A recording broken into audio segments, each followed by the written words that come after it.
Hello everyone.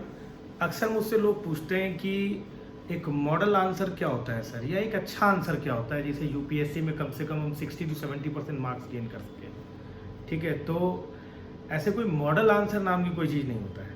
ठीक है, हाँ, एक अच्छा आंसर क्या हो सकता है, दूसरों से बेहतर आंसर क्या हो सकता है, इसके बारे में मैं जो डिस्कस कर सकता हूँ। आप लोगों ने कई बार मुझे मैसेजेस करके भी लिखा कि सर मैं एक अच्छा आंसर नहीं लिख पा रहा हूँ, या फिर मेरे आंसर में बहुत सारा जो सब्सटेंशिएशन की कमी है। तो मैंने सोचा कि एक छोटा सा वीडियो बनाकर आपसे इस बात के बारे में डिस्कस करूं कि एक बेटर आंसर क्या होता है। ठीक है, किसी भी बेटर आंसर में 4 बातें होनी चाहिए। ये 4 बातें अगर आपके आंसर में है तो समझ लीजिए कि आपका आंसर अच्छा है और दूसरों से कई गुना ज़्यादा बेहतर है। अक्सर हम इन्हीं 4 बातों पर पिछड़ जाते हैं। इस वजह से हमें क्या होता है कि मेंस हमारा क्लियर नहीं हो पाता, या मेंस क्लियर भी हुआ तो जस्ट कट ऑफ क्लियर हुआ। तो एक बार में आपका श्योर शॉर्ट सिलेक्शन चाहिए, या फिर आपको एक बेहतर मार्क्स चाहिए मेंस में, तो इन 4 बातों का जरूर ध्यान रखें। पहली बात होती है कि एक अच्छा आंसर, एक मॉडल आंसर वही होता है जो क्वेश्चन का आंसर होता है। आप अक्सर वो लिखते हैं जो आपको आता है, ठीक है, पर उसकी वजह से आपके मार्क्स कई बार कट जाते हैं। एक बेहतर आंसर वो होता है जो एक क्वेश्चन का आंसर होता है। अब आप बोलेंगे सर जी क्वेश्चन का आंसर क्या होता है। देखिए, क्वेश्चन के आंसर के पर्सपेक्टिव से अगर हमको बात करनी हो तो समझिए क्या है, क्वेश्चन की डिमांड क्या है। अक्सर क्या होता है कि क्वेश्चन कई सारे पार्ट्स में टूटा हुआ होता है। हम क्या करते हैं, एक पार्ट को बहुत लिख लेते हैं, दूसरे पार्ट को कम करते हैं, या फिर हमने एक ही पार्ट को लिखा, दूसरा पार्ट लिखा ही नहीं, लिखने के बाद याद आया गया, दूसरा पार्ट छूट गया हमारा। तो क्या होता है, यूपीएससी हर पार्ट का एक इक्वल वेटेज रखती है। अगर आपने एक क्वेश्चन, मान लीजिए एक क्वेश्चन में 2 पार्ट्स हैं और मान लीजिए 15 मार्क्स का क्वेश्चन है, तो 7.5 नंबर दोनों के लिए हैं, और आप बहुत ज़्यादा भी फर्स्ट पार्ट लिख देंगे तो 7.5 में ऐसा नहीं होगा कि आपको 6 नंबर मिल जाएगा। 7.5 में आपको 4-4.5 नंबर ही मिलेगा, और अगर आप दूसरा पार्ट नहीं लिखेंगे तो चाहे आप कितना भी लंबा आंसर लिखें, आपको 4-4.5 नंबर ही मिल जाएगा। आपको लगेगा कि आपने बड़ा अच्छा लिख दिया, लेकिन आपको नंबर नहीं मिलने वाला। ये बात आप जान लीजिए। तो पहला नियम ये है कि क्वेश्चन के हर पार्ट को केटर करना, ये बहुत इंपॉर्टेंट है। दूसरी बात, टेल वर्ड क्या है। Tell word in the sense कि उन्होंने आपसे क्रिटिकली एनालाइज पूछा है, एग्जामिन पूछा है, डिस्कस पूछा है। देखिए, हर टेल वर्ड के साथ आपके आंसर देने का तरीका बदल जाता है। ठीक है, इस बात को समझिए। अगर आपसे पूछा है कि इंडिया यूएस रिलेशनशिप के बारे में आप जो है क्रिटिकली एनालाइज करिए, तो उसमें आपके कुछ पॉजिटिव एस्पेक्ट्स होंगे, कुछ निगेटिव एस्पेक्ट होंगे। लास्ट में आप बोल सकते हैं कि हाँ भाई, रिलेशनशिप कैसे शिफ्ट हो रहा है ना, कैसे हम इसको स्ट्रेंथन कर सकते हैं। ठीक, अगर इसी को वो डिस्कस करते हैं तो फिर ये पॉजिटिव निगेटिव तरीके से काम नहीं चलेगा। फिर आपको वो थोड़ा सा हिस्टोरिकल पर्सपेक्टिव से बात करनी होगी, फिर आप उस रिलेशनशिप में जो है डीप डिगिंग करेंगे, ऐसे करेंगे जैसे कि आप एग्जामिनर से बात कर रहे हैं। तो दोनों के लिखने का तरीका देखिए बदल गया। तो टेल वर्ड्स बहुत इंपॉर्टेंट है। टेल वर्ड से क्वेश्चन नहीं बदलता है, आपके आंसर लिखने का तरीका बदल जाता है। तो ये दूसरी बहुत इंपॉर्टेंट बात है जिसको जो है आपको ध्यान रखना चाहिए। तो क्वेश्चन का आंसर अगर आप करेंगे तो डेफिनेटली आपको जो है यूपीएससी मार्क्स देगी। आप अगर वही लिखेंगे जो आपको आता है, आप चाहे जितना मर्जी लिखना हो, आपको कुछ नहीं मिलना, अंडा मिलना है, सीधी समझो आप बात को। दूसरा है कि आंसर जो होना चाहिए, इट शुड बी सब्सटेंशिएटेड। देखिए, मैंने अक्सर लोगों की कॉपी चेक किया, उसमें मुझे ना बहुत वेग आंसर नजर आता है। आंसर में सब्सटेंशिएशन की भारी कमी रहती है। अक्सर वो लिख देंगे कि हाँ, इंडिया ग्रोथ जो है वो मतलब वो उतने स्टडी पेस के साथ नहीं चल रहा है, या वो ऐसे लिख देंगे कि इंडिया की इकोनॉमी इतनी स्टेबल नहीं है अभी। अब ऐसा आपने कैसे बोल दिया, या इंडिया जो है वो डेवलपिंग, मतलब डेवलपमेंट जो है इंडिया का, जीडीपी ग्रोथ जो है वो स्टेडली नहीं मतलब इंक्रीज कर रहा है।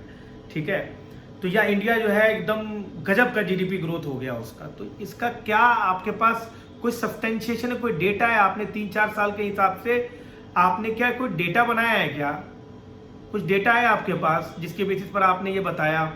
ठीक, अगर आप ये बोलते हो कि इंडिया में जो है वो बहुत ज़्यादा अनएम्प्लॉयमेंट है, तो do you have any data? कोई अनएम्प्लॉयमेंट रेट का डेटा है आपके पास? कोई लेबर ब्यूरो का कोई रिपोर्ट है आपके पास? कुछ है जिससे आप इसको सब्सटेंशिएट कर सकते हैं। जैसे आप मान लीजिए रिकमेंडेशन देना चाहते हैं, आप कहते हो कि इंडिया में ना जो है इलिटरेसी है, तो आपके पास कोई डेटा है कि आप बोलोगे सर जी 74% जो है पॉपुलेशन वो लिटरेट है। ठीक है, उनमें भी लिटरेसी का डेफिनेशन ये है कि भाई वो 7 साल से बड़ा होना चाहिए, वो अपना नाम लिखते रहना चाहिए। तो क्वालिटी लिटरेसी कम है, ऐसा रिपोर्ट को कोट कर सकते हैं आप। तो सब्सटेंशिएशन बहुत जरूरी है। अगर आप सब्सटेंशिएशन नहीं करते हैं तो वो जेनरिक वाली बात हो जाती है।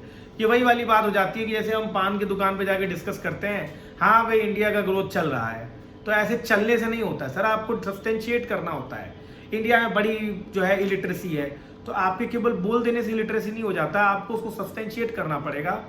That is basically the demand of the question, और एक सिविल सर्वेंट से ये एक्सपेक्ट भी किया जाता है कि आप उसको जो है सब्सटेंशिएट करें।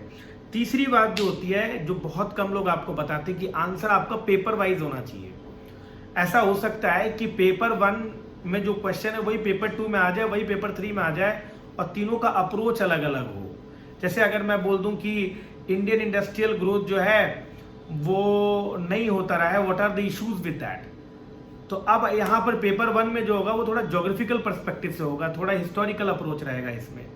पेपर 2 में एडमिनिस्ट्रेटिव पर्सपेक्टिव होगा, थोड़ा बोलने का तरीका अलग होगा उसमें। पेपर 3 में जो होगा वो थोड़ा सा इकोनॉमिकल पर्सपेक्टिव से बात करेंगे। हालांकि कुछ चीजें जो होंगी तीनों में कॉमन होंगी, लेकिन जो मोटा मोटी पार्ट होगा वो पेपर के हिसाब से होगा।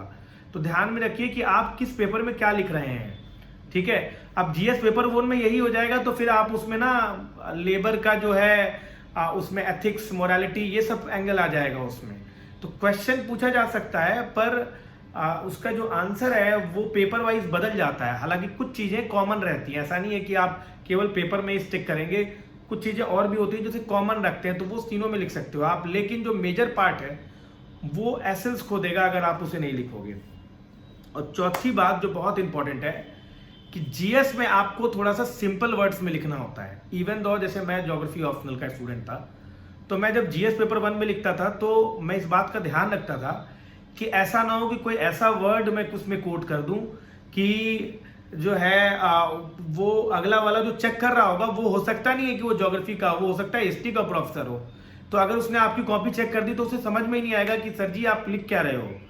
अब मैं सर जीएस पेपर में, अगर मान लीजिए जीएस पेपर 1 में इंडस्ट्रियल लोकेशन पूछा जा रहा है, या फिर आपसे जीएस पेपर 1 में अगर आपसे पूछा जा रहा है कि अच्छा बताइए सोशल स्ट्रैटिफिकेशन, तो मैं एमएन श्रीनिवास का कॉन्सेप्ट नहीं बोल सकता हूँ कि हाँ भाई सांस्कृतिजाइजेशन का कॉन्सेप्ट था, या अगर मैं सोशोलॉजी का स्टूडेंट हूँ तो, या फिर मैं ज्योग्राफी का स्टूडेंट हूँ तो मैं वेबर का मॉडल नहीं इंडस्ट्रियल लोकेशन मॉडल लिख सकता हूँ।